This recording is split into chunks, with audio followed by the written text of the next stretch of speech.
ಎಲ್ರಿಗೂ ನಮಸ್ಕಾರ. ಎಲ್ಲರೂ ಹೇಗಿದ್ದೀರಾ? ಇವತ್ತು ನಮ್ಮೂರಲ್ಲಿ ಯಾವ ರೀತಿಯಾಗಿ ಅಕ್ಕಿ ಕಡುಬನ್ನ ಮಾಡ್ತೀವಿ ಅಂತ ಈ ರೆಸಿಪಿಯಲ್ಲಿ ಶೇರ್ ಮಾಡ್ತಾ ಇದ್ದೀನಿ. ಹಾಗಾದರೆ ಹೇಗೆ ಮಾಡೋದು ನೋಡೋಣ ಬನ್ನಿ. ಮೊದಲಿಗೆ ನಾನಿಲ್ಲಿ 2.5 ಕಪ್ನಷ್ಟು ಅಕ್ಕಿನ ತೊಗೋತಾ ಇದ್ದೀನಿ. ಸೋನಾ ಮಸೂರಿ ಅಕ್ಕಿನೇ ನಾನಿಲ್ಲಿ ಬಳಸಿದ್ದೀನಿ.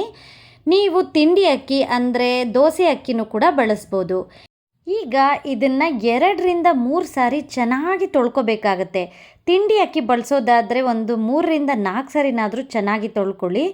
ಸ್ವಲ್ಪ ಡಿಫ್ರೆಂಟ್ ಆಗಿರೋಂತಹ ರೆಸಿಪಿನೇ ಅಂತ ಹೇಳ್ಬೋದು. ಎಲ್ಲೂ ಸ್ಕಿಪ್ ಮಾಡದೆ ಕಂಪ್ಲೀಟಾಗಿ ನೋಡಿ. ಹೊಸದಾಗಿ ನೋಡ್ತಾ ಇರೋರು ಖಂಡಿತ ನನ್ನ ಚಾನಲ್ನ ಸಬ್ಸ್ಕ್ರೈಬ್ ಮಾಡ್ಕೊಳ್ಳಿ. ಹಾಗೆ ಫ್ಯಾಮಿಲಿ ಮತ್ತು ಫ್ರೆಂಡ್ಸ್ಗೆ ಶೇರ್ ಮಾಡೋದನ್ನು ಮರಿಬೇಡಿ. ಈ ರೀತಿ ನೀಟಾಗಿ ಒಂದು ಸ್ವಲ್ಪನೂ ನೀರಿಲ್ಲದೆ ಇರೋ ರೀತಿ ಚೆನ್ನಾಗಿ ಸೋರಿಸ್ಕೋಬೇಕಾಗತ್ತೆ. ಚೆನ್ನಾಗಿ ಸೋರಿಸ್ಕೊಂಡಿದ್ದ ನಂತರ ಒಂದು ಬಟ್ಟೆ ಮೇಲೆ, ಯಾವುದಾದ್ರೂ ಕಾಟನ್ ಬಟ್ಟೆ ಮೇಲೆ ಇದನ್ನು ಹರಡಬೇಕಾಗತ್ತೆ.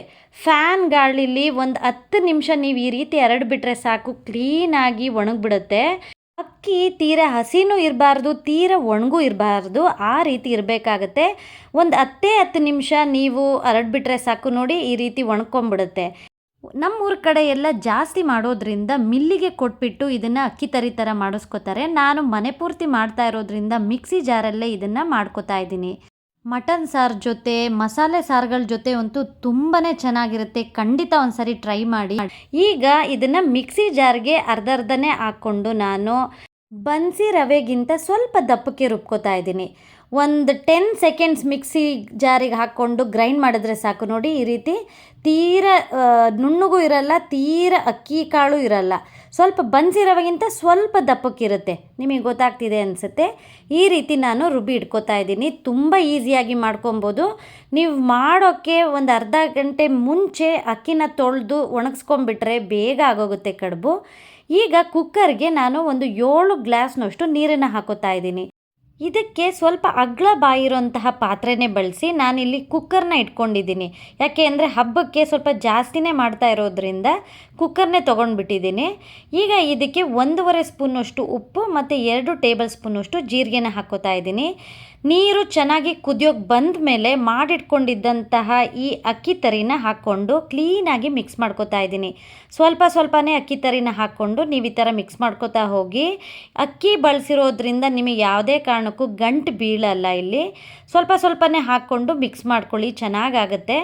ನಾನು ಯೂಶ್ವಲ್ ಆಗಿ ಗಣಪತಿ ಹಬ್ಬಕ್ಕೆ ಈ ಕಡುಬನ್ನ ಮಾಡ್ತೀನಿ. ಇದ್ರ ಜೊತೆ ಚಿಲ್ಕವರೆಕಾಳು ಸಾಂಬಾರು ಅಂದರೆ ಹಿಚ್ಕಿದ ಬೇಳೆ ಸಾಂಬಾರು ತುಂಬಾ ಚೆನ್ನಾಗಿರುತ್ತೆ. ಇದ್ರ ಮೇಲೆ ಹಾಗೆ ಕೊತ್ತಂಬರಿ ಸೊಪ್ಪನ್ನು ಕೂಡ ಉದುರಿಸ್ಕೊತಾ ಇದ್ದೀನಿ.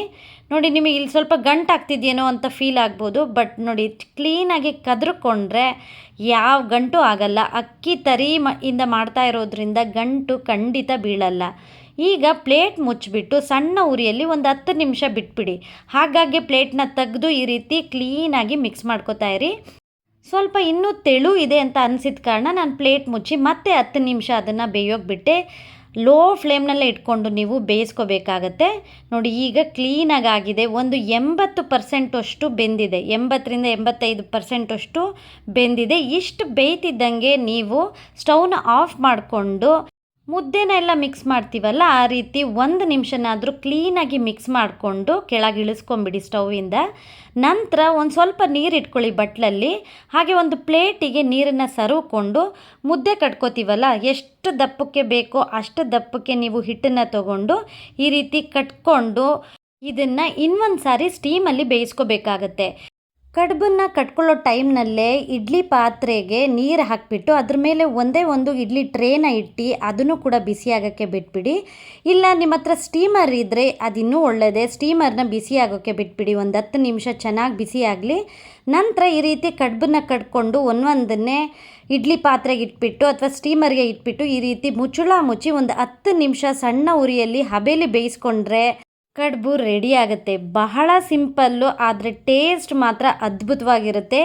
ಎಲ್ಲ ಮಸಾಲೆ ಸಾರುಗಳ ಜೊತೆ ತುಂಬಾ ಚೆನ್ನಾಗಿರುತ್ತೆ. ಮಟನ್ ಸಾರಿಗೆ ಈ ರೀತಿ ಕಡುಬು ಮಾಡ್ಕೊಳ್ಳೋ ಟೈಮ್ನಲ್ಲಿ ಜೀರಿಗೆ ಹಾಕೋಬೇಡಿ ಅಷ್ಟೇ. ನಾನು ಈ ಕಡುಬಿನ ಜೊತೆ ಚಿಲ್ಕವರೆಕಾಳು ಸಾಂಬಾರು ಮಾಡಿದ್ದೆ, ತುಂಬಾ ಚೆನ್ನಾಗಿತ್ತು. ನೀವು ಕೂಡ ಒಂದು ಸಾರಿ ಟ್ರೈ ಮಾಡಿ. ಇಷ್ಟ ಆಗಿದ್ದರೆ ನನ್ನ ಚಾನಲ್ನ ಲೈಕ್ ಮಾಡಿ, ಶೇರ್ ಮಾಡಿ, ಸಬ್ಸ್ಕ್ರೈಬ್ ಮಾಡಿ. ಮುಂದಿನ ರೆಸಿಪಿಯಲ್ಲಿ ಭೇಟಿ ಆಗ್ತೀನಿ. ಥ್ಯಾಂಕ್ಸ್.